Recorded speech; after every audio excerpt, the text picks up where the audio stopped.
የዲደብሊው ዜና አመሰግናለሁ ፀሐይ። ጤና ይስጥልኝ አድማጮች። ርዕሶቹን በማስቀደም የዕለቱን የዓለም ዋና ዜና እነሆ። ዓለም አቀፉ የጋዜጠኞች መብት ተሟጋች ሲፒጄ በኢትዮጵያ በእስር ላይ የሚገኙ 5 ጋዜጠኞች የሽብር ወንጀል ፈጽመናል ብለው አምነው ይቅርታ እንዲጠይቁ የሚደረግባቸውን ግፊት አወገዘም። ተቋሙ ጋዜጠኞቹ የታሰሩት በአማራ ክልል በተቀሰቀሰው አለመረጋጋት በሰሯቸው ዘገባዎች ምክንያት ከ3 ዓመታት ገደማ በፊት እንደነበር በመግለጫው አስታውሷል። በአስቸኳይ እንዲለቀቁም ጠይቋል።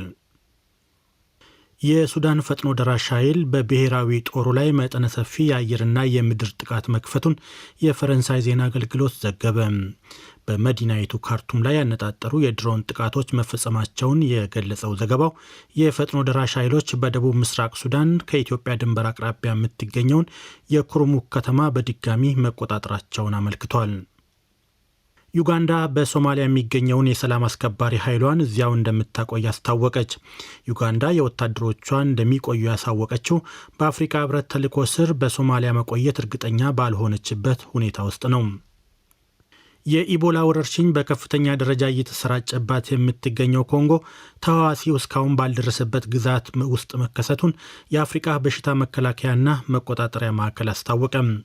ማዕከሉ ባስኤሌ በተሰኘችው ግዛት በበሽታው የአንድ ሰው ሕይወት ማለፉን ተከትሎ ስርጭቱ 6 ግዛቶች ውስጥ መዳረሱን አረጋግጧል።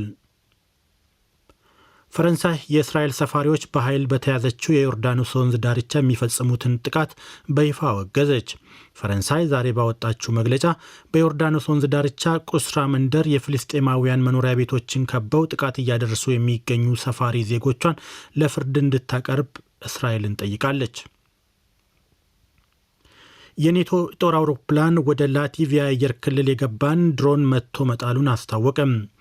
ድሮኑ ዛሬ የላቲቪያን ድንበር አቋርጦ መግባቱን ተከትሎ በጦር አውሮፕላኑ ተመቶ መውደቁን የሰሜን አትላንቲክ የጋራ መከላከያ ጦር ቃል ኪዳን ቃል አቀባይ ተናግረዋል። ዜናውን በዝርዝር ዓለም አቀፉ የጋዜጠኞች መብት ተሟጋች ድርጅት ሲፒጄ በኢትዮጵያ በእስር ላይ የሚገኙ 5 ጋዜጠኞች የሽብር ወንጀል ፈጽመናል ብለው አምነው ይቅርታ እንዲጠይቁ የሚደረግባቸውን ግፊት አወገዘም። ተቋሙ ጋዜጠኞቹ የታሰሩት በአማራ ክልል በተቀሰቀሰው አለመረጋጋት በሰራዋቸው ዘገባዎች ምክንያት ከ3 ዓመታት ገደማ በፊት እንደነበረ በመግለጫው አስታውሷል። በአስቸኳይ እንዲለቀቁም ጠይቋል። የጋዜጠኞቹ ጠበቃ ሰለሞን ገዛኸኝ እንደገለጹት እስረኞቹ ራሳቸውን ወንጀለኛ የሚያደርግ የይቅርታ ደብዳቤ አንጽፍም በማለታቸው የእስር ቤት ኃላፊዎች አስፈራርቷቸዋል። ከሌሎች እስረኞችም ነጥለዋቸዋል። የሲፒጄ የአፍሪካ ፕሮግራም አስተባባሪ ሙቶኪ ሙሞ ባለስልጣናቱ ጋዜጠኞቹን ለማዋረድና ለማታለል የሚያደርጉትን ጥረት በማውገዝ እንዲለቀቁና ወደ ስራቸው እንዲመለሱ ጠይቀዋል። ሲፒጄ አያይዞም ከ5ቱ ጋዜጠኞች በተጨማሪ በአማራ ክልል የተከሰሱ 300 ፖለቲከኞችና ሌሎች ግለሰቦችም የይቅርታ ደብዳቤ እንዲፈርሙ መጠየቃቸውን መገናኛ ብዙሃን መዘገባቸውን ጠቅሷል። የጋዜጠኞቹ ጠበቃ አቶ ሰለሞን ገዛኸኝም ይህንኑ ለዶይቼ ቬለ አረጋግጠዋል። እስረኞችን ይቅርታ ጠይቀው ከስር እንዲፈቱ የሚል የእስረኞችን ማግባባት ስራ እየተሰራ ነበረ። እስረኞችም ኮሚቴ ተመርጦ እየሰሩ ነበረ። 1-2 ሳምንት አካባቢ 3 ሳምንት ይመስለኛል የፈጀው። በአማራ ክልል የተፈጸመውን ወንጀል በተመለከተ ስንዘግብ በነበረበት ሁኔታ እዛ የተፈጸመውን ወንጀል እናንተ ፈጽማችኋል በማለት ፈርሙ ተብለናል የሚል ነው። ይህም ደግሞ ማለት ምንድን ነው?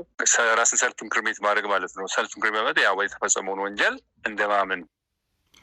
የፍርድ ሂደቱ በተደጋጋሚ በመራዘሙ የጎበዜ ሲሳይ፣ መስከረም አበራ፣ ገነት አስማማውና ዳዊት በጋሻው ቀጠሮ ለህዳር 2019 ዓ.ም ሲቀጠር የጋዜጠኛ አባይ ዘውዱ ደግሞ 1 ወር አስቀድሞ ለጥቅምት 2019 ዓ.ም ተቀጥሯል።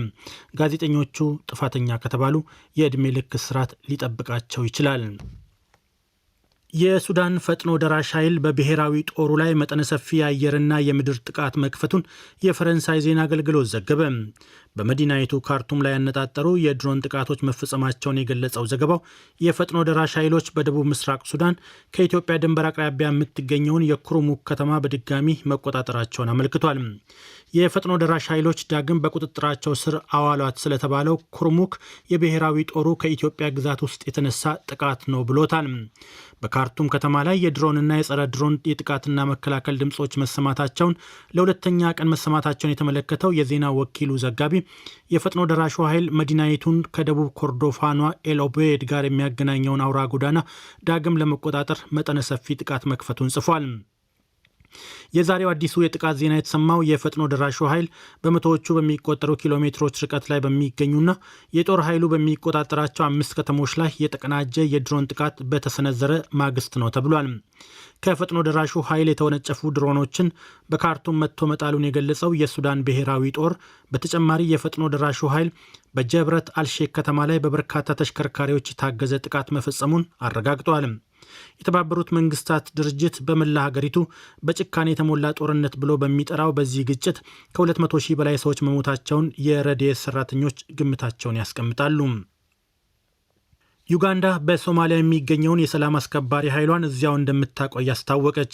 ዩጋንዳ የወታደሮቿ መቆየትን ያሳወቀችው በአፍሪካ ህብረት ተልዕኮ ስር በሶማሊያ መቆየቷ እርግጠኛ ባልሆነችበት ሁኔታ ውስጥ ነው።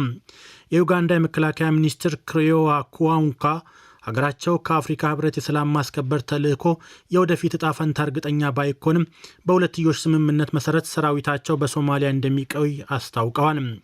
የዩጋንዳ ውሳኔም የተሰማው አሜሪካ ለተልዕኮ ወሳኝ የሆነውን የሎጂስቲክስ ድጋፍ ለሚሰጠው የተባበሩት መንግስታት ድርጅት የሶማሊያ ድጋፍ ቢሮ በእንግሊዝኛ ምህጻሩ ዩኤንኤስኦኤስ የምታደርገውን የገንዘብ ድጋፍ ለማቆም መወሰኗን ተከትሎ ነው ተብሏል። ይህንኑ ተከትሎም የተልዕኮ ወደፊት እጣ ፈንታ አጠራጣሪ መሆኑ ተገልጿል። የመከላከያ ሚኒስትሩ ካምፓላ ውስጥ በተካሄደ የምስራቅ አፍሪካ ዝግጁ ኃይል ስብሰባ ማጠቃለያ ላይ እንዳሉት የሶማሊያ ብሎም የመላው አፍሪካ ሰላም ስለሚመለከታቸው አስፈላጊውን ሀብት በመፈለግ ሰራዊታቸውን በሁለትዮሽ ስምምነት መሰረት በሶማሊያ ያቆያሉ። ዩጋንዳ በአፍሪካ ህብረት የሶማሊያ ድጋፍና ማረጋጋት ተልዕኮ በእንግሊዝኛ ምህጻሩ ኤዩኤስኤስኦኤም ስር 4500 ያህል እንዲሁም በሁለትዮሽ ስምምነት መሰረት ደግሞ ተጨማሪ 2000 ወታደሮችን አሰማርታለች። ከዩጋንዳ በተጨማሪ ኬንያ፣ ኢትዮጵያና ግብፅን ጨምሮ ሌሎችም ሀገራት በጎርጎርሳዊ 2027 ሰራዊታቸውን በሶማሊያ ለማቆየት እቅድ እንዳላቸው ወታደራዊ ምንጮችን ጠቅሶ የፈረንሳይ ዜና አገልግሎት ዘግቧል። የኢቦላ ወረርሽኝ በከፍተኛ ደረጃ እየተሰራጨባት በምትገኘው ኮንጎ ተዋሲው እስካሁን ባልደረሰበት ግዛት ውስጥ መከሰቱን የአፍሪካ በሽታ መከላከያና መቆጣጠሪያ ማዕከል አስታወቀ። ማዕከሉ ባስ ኤሌ በተሰኘችው ግዛት በበሽታው ምክንያት የአንድ ሰው ሕይወት ማለፉን ተከትሎ ስርጭቱ 6 ግዛቶች ውስጥ መዳረሱን አረጋግጧል።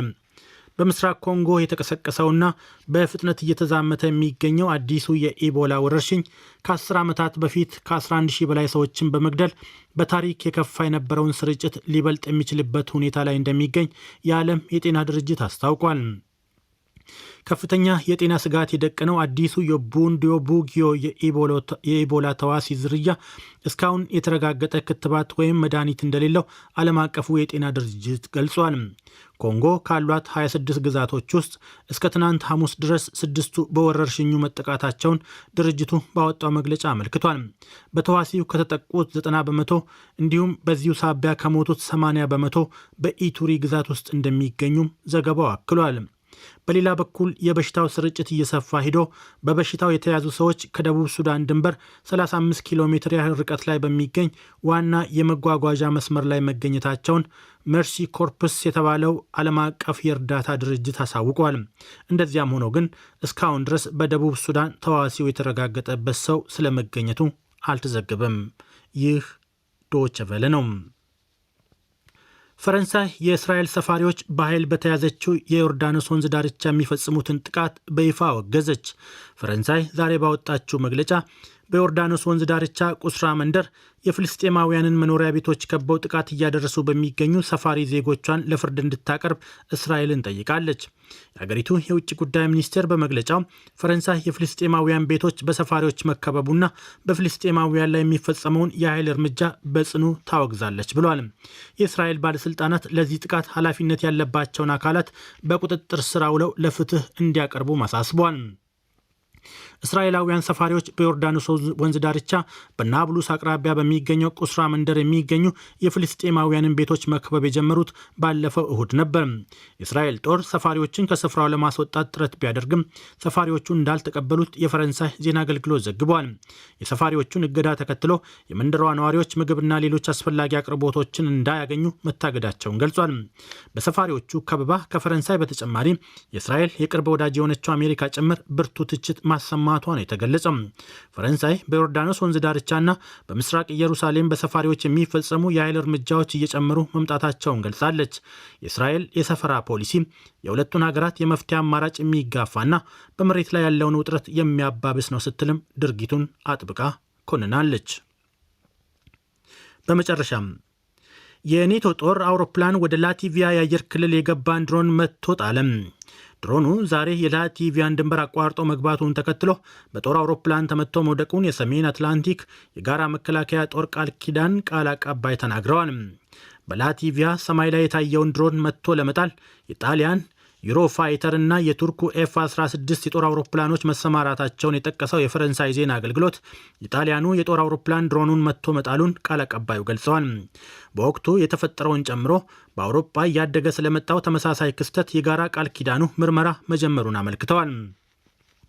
የላቲቪያ የመከላከያ ሚኒስቴር በበኩሉ አስቀድሞ ባወጣው መግለጫ ኔቶ ድሮኑን መትቶ መጣሉን ጠቅሶ ድሮኑ ወደ ሀገሪቱ የአየር ክልል ሊገባ የቻለው በሩሲያ የኤሌክትሮማግኔቲክ ምክንያት አቅጣጫውን ስቶ ሊሆን ይችላል ብሏል።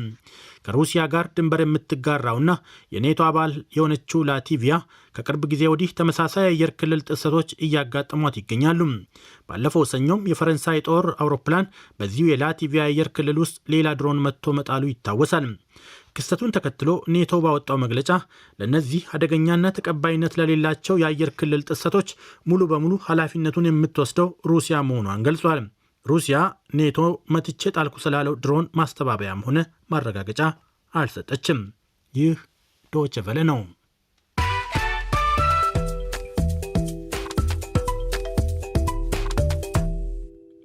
አድማጮች፣ ዜናውን ለማብቃት አንድ አፍታ ርዕሶቹን ላስታውሳችሁ። ዓለም አቀፉ የጋዜጠኞች መብት ተሟጋች ሲፒጄ በኢትዮጵያ በእስር ላይ የሚገኙ 5 ጋዜጠኞች የሽብር ወንጀል ፈጽመናል ብለው አምነው ይቅርታ እንዲጠይቁ የሚደረግባቸውን ግፊት አወገዘ። ተቋሙ ጋዜጠኞቹ የታሰሩት በአማራ ክልል በተቀሰቀሰው አለመረጋጋት በሰሯቸው ዘገባዎች ምክንያት ከ3 ዓመታት ገደማ በፊት እንደነበር አስታውሷል። በአስቸኳይ እንዲለቀቁም ጠይቋል።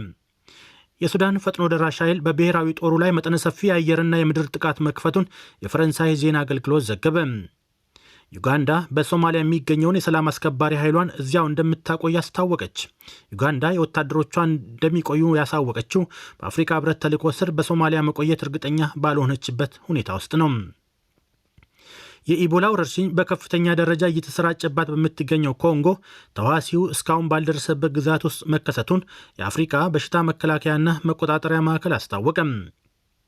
ፈረንሳይ የእስራኤል ሰፋሪዎች በኃይል በተያዘችው የዮርዳኖስ ወንዝ ዳርቻ የሚፈጽሙትን ጥቃት በይፋ አወገዘች።